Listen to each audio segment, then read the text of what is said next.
Mas o mais importante, quando ele elege os representantes da tribo, surge o nome tribuno. Tribunos são os representantes da tribo, são 4 tribos. Depois vão aparecendo outras subdivisões e vão surgindo outros tributos, mas inicialmente eram 4 tribunos. Esses tribunos, eles têm direito a voz e voto na Assembleia Centurial. Antes era Assembleia por Cúria. E aí, na divisão que ele fez, ele aumentou mais 12 centúrias de cavalaria e acrescentou mais tantas centúrias de legionários. Isso fez com que a Assembleia Centurial, que era feita no campo de Marte é o deus da guerra, no campo de Marte era feita a Assembleia. Essa Assembleia passou a ter mais poder que a Assembleia por Cúria, que era uma relação de Assembleia de consanguinidade por 100 das famílias tradicionais, e do Senado. Então, essa Assembleia ela passou a ser uma das assembleias fundamentais para decidir toda a estrutura do poder romano. Bom, em linhas grossas e gerais, é essa estrutura de poder que vai dar origem à República Romana, porque ainda não temos a República. Ela tem mais ou menos ela sendo criada, depois ele mata um Sérvio Túlio, aí depois vem o filho do Tarquínio, que é Tarquínio Soberbo, matam ele também, e aí depois disso vem a república que os próprios patrícios, que os próprios gentílicos, que os próprios criadores de Roma resolveram criar também, que seria o seguinte: você tira o rei, afasta o rei, porque nós tivemos 3 reis rebeldes aí, e vamos escolher os cônsuls no Senado e referendados na Assembleia Centurial. E os 2 cônsuls, um é administrativo, administra o império, o Estado, e o outro é militar. O outro é o que comanda as guerras. Então, aí você começou a fazer uma modificação na estrutura política. Veja bem, foi um escravo, foi um filho de uma escrava, que fez uma transformação que vai dar origem, ele plantou as sementes através da incorporação do plebeu ao exército. Quem conhece um pouco da história romana vai ver que os plebeus e os nobres, os patrícios e plebeus, vão brigar toda a história republicana. Toda a história republicana. É uma característica. Essa briga sempre vai existir. O Marx, quando escreve o Manifesto Comunista, ele começa dizendo que a história é luta de classe, e essa história é luta de classe, ele cita patrícios e plebeus, essa disputa sempre vai. Então, essa mudança que ele conseguiu provocar, ela vai criar as bases da República Romana, que é a base da República que nós temos hoje. A República Americana, a República Brasileira, a República Francesa, a República Portuguesa. A estrutura de poder do mundo ocidental republicano é dessa origem. Quer dizer, é um filho de uma escrava que consegue, através de uma revolta popular, construir uma estrutura democrática no Estado romano, e que essa estrutura democrática vai gerar um Estado republicano, e esse Estado republicano vai influenciar na história ocidental. Depois que Roma acaba, ela vai ficar... Não tem mais estados de república, elas aparecem lá no século XI, XII, XIII, nas cidades de Gênova, Veneza, aquelas cidades lá da Itália, e ela volta com força a partir da Revolução Gloriosa Americana, e a partir da Revolução Americana, da Revolução Francesa, e a Revolução Russa, a Revolução Chinesa, para tu ver. A República Romana influenciou no conceito da República Popular Chinesa. Só para a gente ter a dimensão do papel que esse escravo teve na formação da cultura ocidental, e me arrisco a dizer da cultura humana. Mas não teve só um. Na história da humanidade está assim de personagem de origem popular que influenciou na história.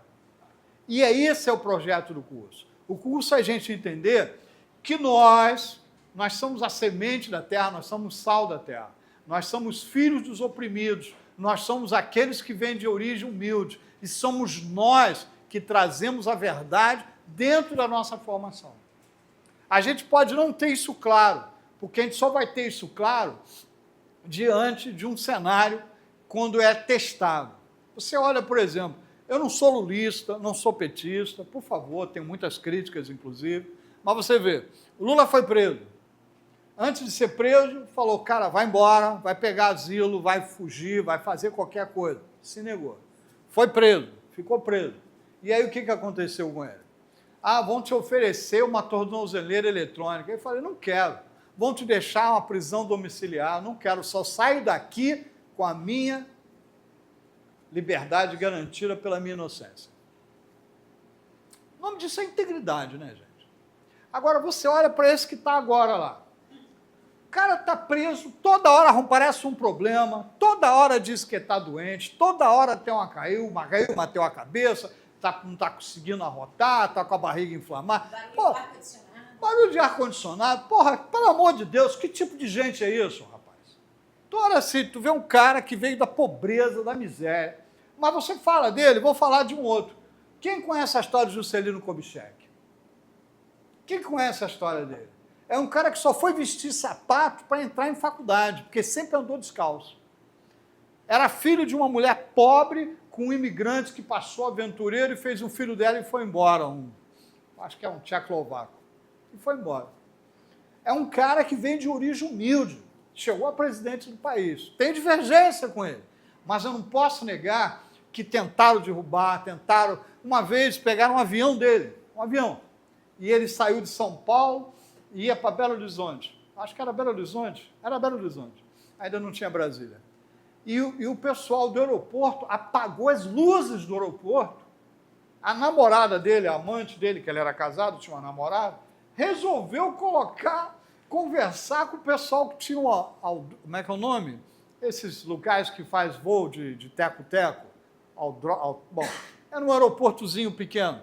Ele convenceu os motoristas de táxi, que todos gostavam do Juscelino, e todo mundo colocou os carros na pista e acenderam os faróis para ele de cima ver e poder aterrissar o avião. É o povo, esse é o papel, é o povo. E esse cara tem uma história belíssima. Ele peitou, os militares não tiveram coragem, tiveram depois um assassinato que fizeram lá na Dutra, em 74 ou 75, quando ele conseguiu fazer uma frente ampla. O que era uma frente ampla? Frente ampla vinha de Juscelino, Carlos Lacerda e João Goulart. Quem conhece a história brasileira daquele período sabe que Carlos Lacerda derrubou Getúlio, atacou Getúlio, era contra o PTB, era contra o Juscelino. Pô, era o que seria hoje o Nicolas Ferreira. É Nicolas Ferreira?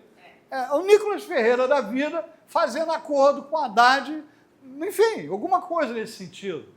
É inconcebível. Quer dizer, o acordo lá da Frente Ampla entre Juscelino, João Goulart e Carlos Lacerda, em 65, era impossível de você imaginar isso, ninguém acreditaria. Mas em 75, os três estavam dispostos, diante da aberração que foi a ditadura militar no Brasil. E os três morreram no mesmo ano.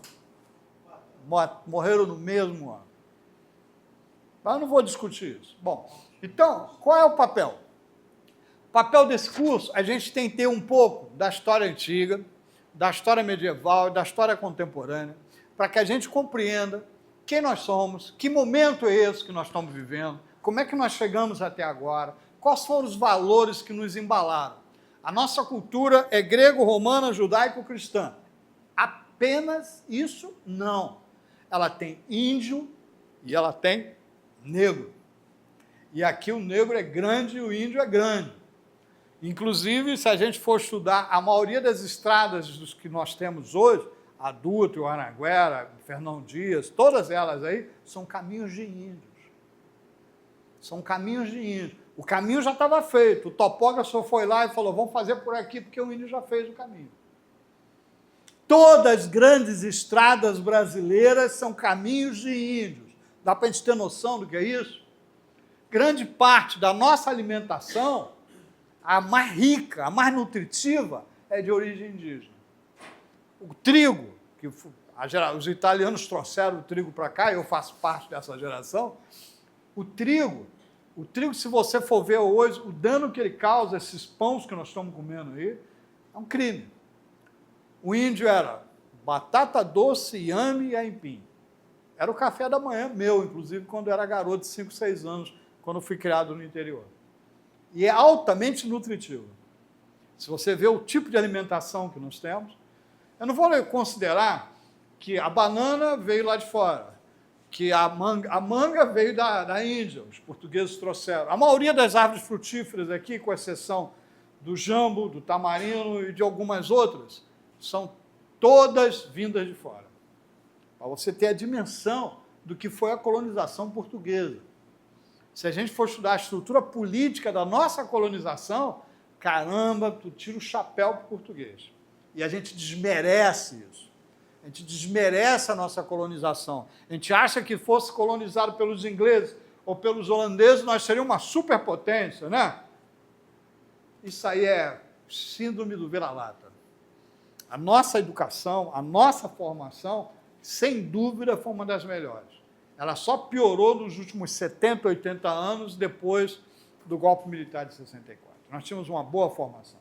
Isso é uma outra discussão que a gente não vai travar aqui agora. Mas a nossa cultura é uma cultura fantástica. E a nossa cultura teve vários elementos que veio de baixo e que se transformaram em grandes. O Rebouças. Quem conhece a história dos irmãos Rebouças? Que até tem um túnel aqui. Tu conhece a história dos irmãos Rebouças? Duas pessoas de origem humilde, de origem negras, que marcaram a engenharia brasileira. Nós temos grandes participações.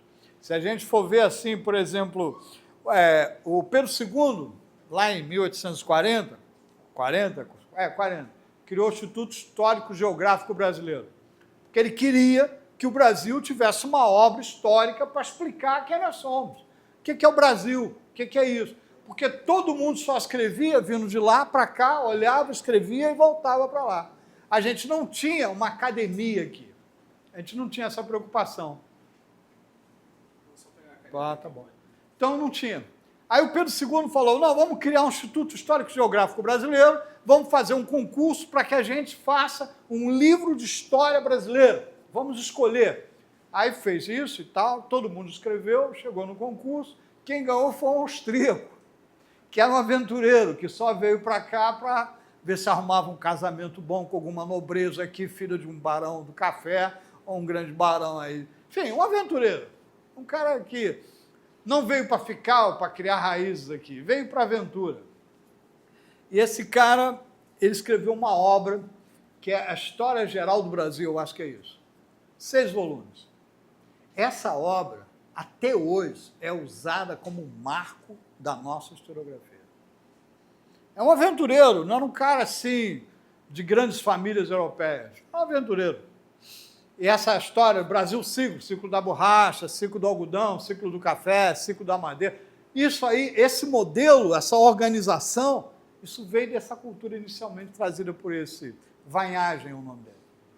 Ele foi o primeiro a ganhar isso. Essa obra influenciou grande parte da historiografia brasileira. Aquela turma que veio nos anos 30, 40, com Raízes do Brasil, Casagrande Senzala, Formação do Brasil Contemporâneo, enfim, essas obras aí do Caio Prado, como é que é o nome?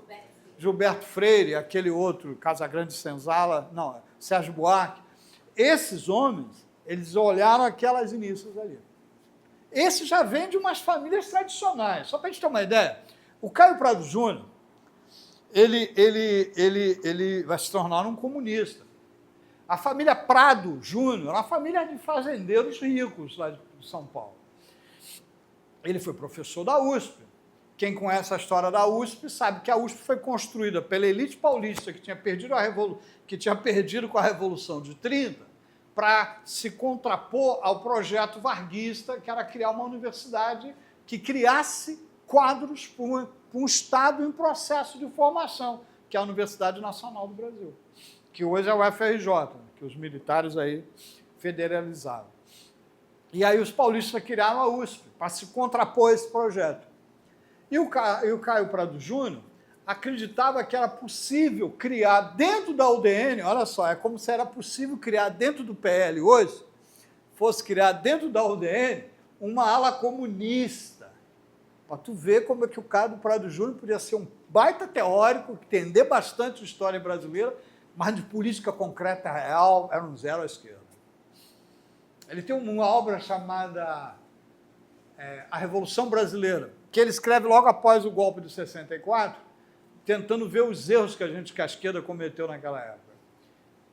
E vou te falar uma coisa, tu olha aquilo ali, aí tu olha com a experiência de 50, 60 anos depois, e tu fala assim, pô... Aí você... Como é que eu vou colocar isso?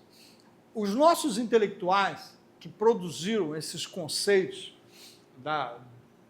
que nós aprendemos na academia, que veio em grande parte da USP, da Universidade de Campinas, e até mesmo aqui da UFRJ, eles não vieram de origem humilde. Eles vieram de famílias consolidadas. Tu vê, Sérgio Buarque de Holanda, olha o sobrenome do cara. É de uma família que tinha uma tradição, né? Caio Prado não falo nem nada, né? Uma família tradicional de São Paulo, né? Gilberto Freire está dizendo. Não são homens como, por exemplo, um grande geógrafo brasileiro, o rapaz até falou o nome, eu sempre esqueço o nome dele, que é um dos grandes pensadores da geografia brasileira, que veio lá de baixo. Exatamente, que veio lá de baixo. Esse deu uma grande contribuição original, muito original. Então, a discussão para a gente é o seguinte, a gente vai tentar entender que momento é esse que nós estamos vivendo na nossa história, como nós chegamos a esse momento e como a gente pode absorver os ensinamentos que tem lá de trás. Porque nada começa do zero, não existe isso. Nos anos 80, as histórias sociais dos anos 80 para trás, a turma do PT esqueceu completamente. Não, os movimentos sociais começou com a greve do ABC em 1978. Dali para frente começou a história dos operários no Brasil. Não, você tem uma história. Como dizia o velho Brizola, nós viemos de longe, nós viemos de longe. Então, essa história é um fio condutor. Se a gente não compreender que a gente não pode transformar areia em cera, a gente não pode transformar a história de um povo naquilo que ele não foi criado para ser. Todo um povo, ele tem um sentido. Se você pegar uma semente de abóbora e plantar, não vai nascer aipim, vai nascer abóbora. O que é a semente? A semente é aquilo que foi produto de uma fruta, foi produto de algo que deu. Uma árvore nos deu um fruto, esse fruto não tem uma semente? Essa semente é produto dessa árvore. Então, a gente tem que compreender o seguinte, que árvores que nós somos, o que é o Brasil, o que nós somos enquanto povo. Nós somos povo ou nós somos cidadãos? Cidadão é quando a gente adquire direitos de um Estado que respeita esses direitos. Isso é uma discussão. Povo é algo que nós temos em comum ao longo de nossa história. A escravidão é nossa cultura. O índio é nossa cultura. O negro é nossa cultura. As capitanias é nossa cultura. Toda a nossa cultura está condensada no momento do presente que nós somos hoje. Hoje nós somos a síntese de tudo isso que aconteceu. Se a gente não entender isso, nós vamos querer ser uma coisa que nós não somos. Nós vamos querer ser uma semente de abóbora dando abacaxi. Não pode, não vai dar. Por isso que os projetos políticos do nosso povo, na maioria das vezes, dão em água, são fracassados. Tu vê que não se constrói, não duram muito tempo. Bom, são logo atacados e quando são atacados, quebram. Porque não tem a base fundamental, que é a substância histórica da sua origem. Esse é o ponto.